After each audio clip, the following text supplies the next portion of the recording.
Salut à tous. Avant d'aborder le programme d'aujourd'hui, je voudrais en préambule revenir un petit peu sur le symbole du poisson, le 1er avril. Le 9 août 1564, donc c'est à Roussillon, près de Grenoble, le roi Charles IX signe en présence de sa mère Catherine de Médicis un édit. En gros, il décide que le début de l'année sera le 1er janvier au lieu du 1er avril. Et la tradition du poisson d'avril tire ses origines de cet édit de Roussillon. Alors il y a plusieurs hypothèses, il y en a qui racontent qu'au début du mois d'avril, alors que la pêche était interdite, pendant la période de reproduction des poissons, qu'on a accroché un hareng mort dans le dos des pêcheurs. Au fil du temps, évidemment, le poisson a été remplacé par un poisson en papier. Une autre histoire, plus récente, celle-ci, raconte que le poisson est le symbole du carême, qui est une période chrétienne où il est permis de manger que du poisson. On dit aussi que le poisson vient du signe du zodiaque poisson qui se trouve être le dernier signe de l'hiver. Voilà pourquoi au début du XXe siècle, on s'envoyait au 1er avril des cartes avec des petits poissons pour se souhaiter bonheur, amour et santé. Et maintenant, je vous propose de vous faire découvrir ma passion. C'est une passion que j'ai depuis que je suis tout petit. D'ailleurs, je vous ai préparé quelques petites photos pour illustrer tout ça. Puisque en fin de compte, j'allais à la pêche quand j'avais 5 ou 6 ans déjà avec mon grand-père. Donc il nous emmenait, mon frère et moi, et puis on passait des heures et des heures et des heures à le regarder, à l'observer.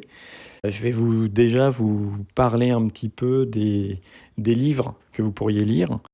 Donc il y en a un que je vous recommande vraiment. Donc il s'appelle En pêchant la truite. C'est un livre de Tony Burnand, 1933. C'est l'après-guerre, finalement, parce que c'est vrai que pendant la guerre, et ça on n'en parle pas beaucoup, mais pendant les combats, pour les poissons, la vie continue. D'ailleurs, il y a un autre livre que je vous conseille fortement, qui est vraiment génial. Il s'agit des pêcheurs bretons pendant la Seconde Guerre mondiale. Et c'est un livre qui se trouve pas facilement, mais en ce moment, il est en promotion. On peut le toucher à 10,99 € sur Amazon au lieu de 22 €. Donc pour moi, ça a été vraiment une révélation, ce sport. Et puis au fur et à mesure des années, les techniques ont évolué, le matériel aussi, bien que, contrairement à ce qu'on peut penser, c'est pas le matériel qui fait tout.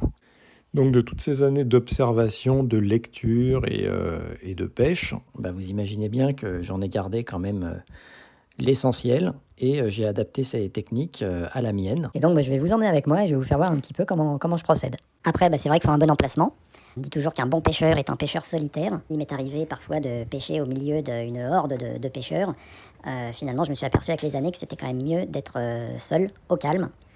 Et c'est d'ailleurs pour ça que, il y a quelques années, j'ai décidé de m'installer à Brunoy, dans une résidence où finalement les conditions étaient réunies, puisque j'ai un balcon qui donne sur l'Yerre, qui est un cours d'eau, qui passe juste devant ma fenêtre. Et donc, ce qui me permet aujourd'hui de pouvoir pêcher quand j'en ai envie, tout en respectant les gestes barrières, et de ne pas sortir de chez moi. Donc franchement, ça c'est vraiment génial. Et donc, du coup, j'ai décidé de vous faire voir un petit peu la façon dont je pêche aujourd'hui, en espérant que ça vous plaira, puis peut-être que ça va vous donner envie de pêcher aussi. Voilà, donc là c'est bon, j'ai posé ma ligne. Donc ça c'est la technique de la pêche au porto. C'est fréquemment utilisé, en tous les cas moi j'utilise souvent. Il vous suffit de pas grand chose, une petite lampe de bureau sur laquelle vous accrochez une bouteille de porto, d'où la pêche au porto. Et dessus vous mettez une petite tambourine par exemple qui va vous avertir au cas où vous soyez un petit peu assoupi, ça peut arriver des fois parce qu'on attend quand même pas mal de temps. C'est un sport de patience. Et donc du coup quand il va y avoir une prise, ça va tirer bien évidemment sur la ficelle qui va renverser la lampe et va vous servir un verre de porto. Voilà, c'est une technique que moi j'utilise beaucoup.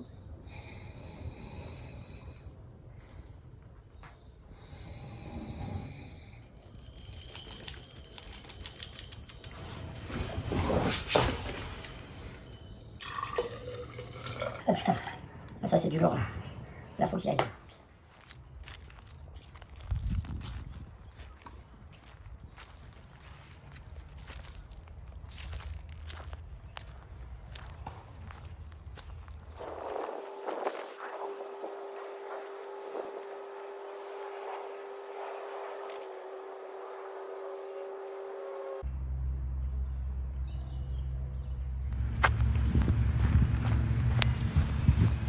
Bonjour monsieur, Bonjour. qu'est-ce que vous faites?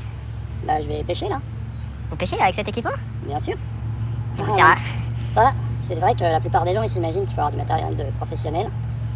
Alors qu'en fin de compte, bah, il suffit d'avoir quelques petits ustensiles à la maison et tout va bien quoi. Je Tout vois va bien. ça. Votre acétone, il vous sert à quoi? Ah bah ça c'est la pêche à l'acétone. Ah, je connais pas.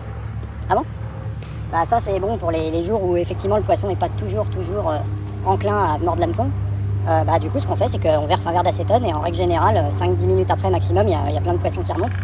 Donc bah du coup j'ai juste à aller pêcher. Voilà, j'ai mon épuisette, D'accord. donc j'ai juste à aller les prendre et puis je les mets dans ma bassine quoi. Ok, et ce gros couteau, Voilà. c'est pour le vider directement. Ouais voilà, moi j'aime bien le poisson frais. Donc Ok. je le vide directement et puis éventuellement je me fais un petit barbecue quand c'est l'heure tout de suite derrière. Voilà, directement du producteur au consommateur. Mais vous pêchez pas avec une canne à pêche? Si, bien sûr, bah, c'est ce que j'ai pris. Bon, par contre, il faut connaître un peu les nœuds. C'est vrai qu'il y a quand même quelques nœuds à connaître qui sont indispensables. Il suffit d'avoir une bonne ficelle, hein, ça suffit, pas besoin d'avoir un fil de pêche. Hein. Donc, On prend une extrémité de la ficelle, on va la rabattre sur elle-même, et ensuite on va venir faire un tour autour de l'index, hop là. Voilà, et ensuite on va repasser la boucle à l'intérieur. Voilà, ça c'est un nœud qui n'est pas forcément évident, mais qui est très pratique. Ça s'appelle un nœud coulant d'ailleurs. C'est un nœud efficace. Ouais. Et ensuite on repasse l'extrémité de la ficelle dans le trou. et ça va permettre, lorsque le poisson va venir s'embrancher dans la ficelle, là, voilà, comme ça, il va être pris en étau, comme ça. Et là, le poisson, il va se débattre, comme ça. Et moi, je vais pouvoir le contraindre à venir vers le bord. Voilà, on imagine le poisson, qui se débat, c'est les balais, celui-là. Et moi, je le ramène. Ok, c'est. Voilà. Donc, du coup, ce qu'il faut, c'est... Il y a absolument avoir une corde solide. D'accord. Et puis un bon rouleau de scotch pour amarrer tout ça à mon tasseau. Alors bon, on les zoome pas, hein. On y va, on tourne autour, on fait un premier passage et après, voilà, on met la ficelle comme ça. C'est pas évident, mais bon, voilà, c'est une technique qui s'acquiert avec les années. Bon, moi j'ai mis un peu de temps à y arriver, mais au final, on y arrive, on s'en sort. Ah bah, regardez, d'ailleurs, il y a des gens, des fois, qui viennent me voir pêcher comme ça. Donc, c'est vrai que c'est agréable. Et moi, j'aime bien être tranquille pour pêcher parce que moins il y a de bruit, mieux c'est. Mais bon, ils viennent là, ils se promènent, puis des fois, ils passent une demi-heure à me regarder. C'est marrant, quoi. Hein. C'est une sorte de mascotte. Ouais, bah c'est vrai que sur Brunois, je suis assez connu quoi, dans le milieu.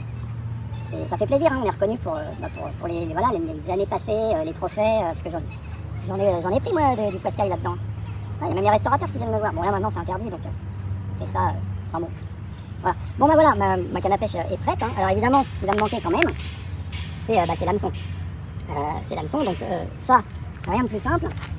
On va prendre, toujours pareil, hein, ce qu'on a à la maison. C'est une fourchette? Oui, bien sûr. Bah, vous avez déjà essayé, vous d'un... Alors, bah, je peux vous dire que vous n'en sortez pas. Hein. Enfin, en tous les cas, pas comme ça. Donc là, le poisson arrive. Évidemment, il va être attiré par le brillant de la fourchette. Parce que là, c'est une journée ensoleillée, c'est pour ça que j'utilise cette technique. Il va mordre. Là, de là, il va se débattre, d'accord, on imagine le poisson. Et là, 9 fois sur 10, il va finir par s'embringuer là-dedans. Là. Et là, bim, le nœud coulant. Et voilà, on y est là. Et là, après, c'est tout le talent du pêcheur qui va ramener le poisson au bord de l'eau et ensuite aller le chercher avec l'épuisette. Voilà, donc moi je suis chaud, hein, si vous voulez qu'on fasse un petit essai, y a pas de souci. Hein. Ah, je veux bien vous montrer comment faire. Ouais. Mais j'ai vu, vous avez plusieurs conserves. C'est pour vous? Ah oui, non, c'est pas pour moi, c'est... vous n'êtes pas sans ignorer qu'il y a la pêche au thon qui existe, la Oui. pêche à la sardine, la pêche à la mouche. C'est vrai. Enfin, il y a différentes techniques de pêche qui existent. Donc moi pour la pêche au thon, j'ai une boîte de thon. En fin de compte c'est logique, hein, il suffit de prendre, Ce qu'on veut. le nom de la pêche. Voilà. On veut pêcher du thon, on prend du thon. On veut pêcher de la sardine, on prend de la sardine. Ok. Voilà. Donc ça c'est pas trop compliqué, c'est des choses qu'on peut faire. D'accord. Et le porto, c'est pour vous aussi? Ah oui, ça c'est pour moi par contre. Non, les poissons n'aiment pas le porto apparemment. Enfin je l'aime bien mais quand je les cuisine. Mais bon, voilà, qu'est-ce que j'ai d'autre? La pêche à l'aluminium aussi. Vous connaissez ou pas? Du tout. Expliquez-moi. Bon ça, la pêche à l'aluminium, on prend une feuille d'alu, comme ça. Alors bon, là c'est toujours pareil, hein, même système, la fourchette, la corde, mais en plus, on va venir rajouter autour, alors on va prendre le côté le plus brillant en tant qu'à faire, on va venir rajouter autour une feuille d'alu qu'on va rouler comme ça soigneusement, voilà, hop, de façon à ce que ça ne bouge pas, et vous voyez que selon le mouvement du fil, ça va faire des reflets dans l'eau, ce qui va encore plus attirer le poisson. Ok. Voilà. C'est des bonnes techniques que vous me donnez là. Bon, je vous les fais voir parce que vous êtes jeunes puis vous avez l'air sympathique, donc ça me fait plaisir de vous les partager, mais bon, si vous pouvez les garder pour vous, j'avoue que ça me plairait bien, quoi. Je vais rajouter un petit peu de scotch pour être sûr que ma fourchette est bien amarrée. Enfin, amarrée, attachée, hein, mais bon, là, vous savez, nous, dans le milieu de la mer, on a nos termes à nous, quoi. On aime bien. Voilà, bon, bref. Bon, voilà, moi je crois que je suis prêt Alors, donc, tout à l'heure j'ai regardé aux jumelles, là il y avait pas mal de poissons là par là. D'accord. Donc on va faire un premier essai, mais de toute façon si ça suffit pas, je vous en ai pas parlé, mais j'ai acheté un petit, on va dire un portable. Mais en soi c'est quelque chose qui n'est pas utilisé dans le commerce pour tout à chacun, c'est pour nous les pêcheurs, c'est une technologie qui a été développée, qui permet lorsque l'on pêche du poisson, moi ce que je fais c'est que les plus jeunes, je les garde, je leur insère une petite puce Bluetooth, et ce qui me permet quand je les remets à l'eau, ils vont revenir dans le banc de poisson, donc avec l'oncle, la tante, la mère, le père, etc. Et moi ça me permet à distance de pouvoir les repérer, et de façon à voir le jour et l'heure pile, je sais que bip ça sonne et qu'ils vont passer quoi. Ok. Comme ça, vous avez toute la famille d'un coup. Bah voilà, mais après évidemment les plus jeunes je les relâche tout le temps, j'attends qu'ils soient grands, puis à leur tour quand ils vont Ok. être plus jeunes je les pousse, etc. Voilà. Ok, bon, et ben c'est parti. Donc alors le lancer aussi, le lancer de la canne c'est très important. Donc il faut se stabiliser au départ, on se met bien sur notre jambe gauche. D'accord. Je suis droitier, je me mets sur ma jambe gauche, je stabilise, voilà. Et ouais, il faut avoir du rebond comme ça. Alors on s'assure aussi de ne pas avoir de branche au-dessus. Et donc là, une fois que je suis prêt, je vais pouvoir faire mon lancer. Ok. Alors, hop, donc là moi je me sens bien, là je me sens prêt. Et on va aller lancer.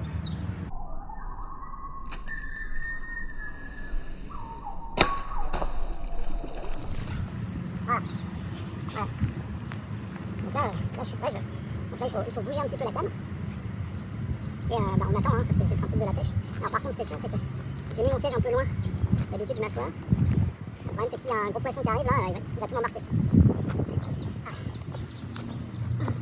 Ah merde, ça y est, ça mord. Ah ça mord, je vous l'avais dit. Ah merde, ah non, je peux le c'est pas grave. Faut pas hésiter à faire des pauses dans la pêche.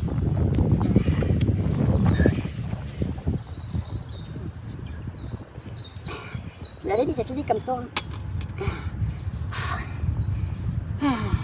Donc vous avez vu, c'est efficace. Hein. Ah, je vois ça, je vois ça. Voilà, c'est une branche, mais c'est pareil. Hein. Le poisson, c'est pareil, hein. Ça prend et boum. Bon, bah voilà. Voilà. Vous avez encore une question parce qu'après, je me mets à pêcher à l'électrique. À l'électrique? Bien sûr. Ah, parlez-en moi.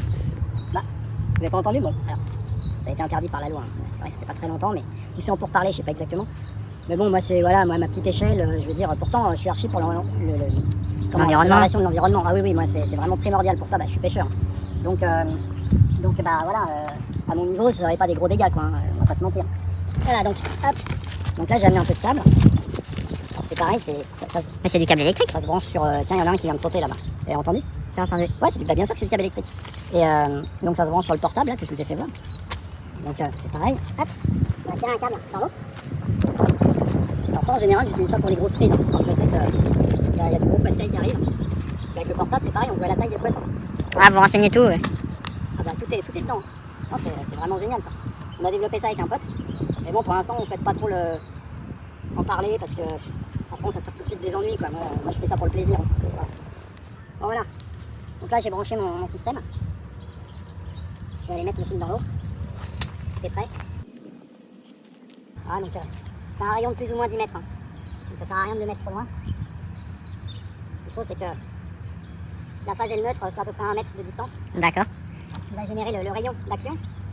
Voilà. Et puis après, bah, j'attends que ça arrive. Hein. Voilà. Quand je vous dis que c'est du sport, c'est pas peu dire. Hein. J'en peux plus, moi. Oh, ah, ça y est. Oh putain, ça y est. Ça y est, il y en a un qui arrive là. Oh nom de Dieu.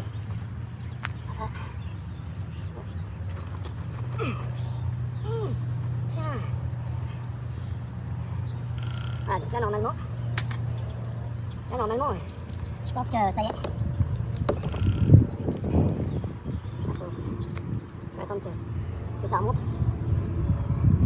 Et là, en général, c'est implacable. Oh putain, ça y est. Ah, ça y est, il y en a un. Il y en a un.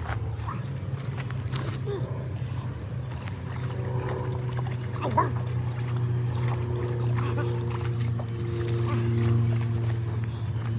Il est lourd. Vous voulez d'aide? Ça va aller.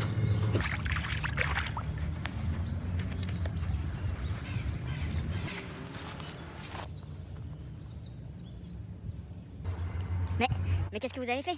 Je veux pas être témoin de ça, moi. Non mais ça reste entre nous, y a pas de souci. Comment ça, y a pas de souci? C'est un corps, c'est qui?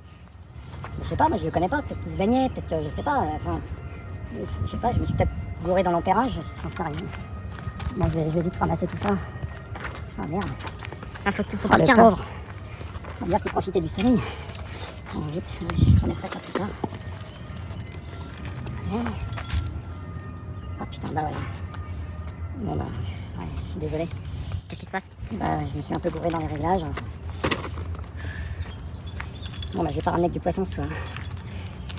Comment ça? Non, enfin, bon bah merci, je pense que vous pouvez y aller, hein. Allez-y, je vais finir tout seul. Merci, hein, merci.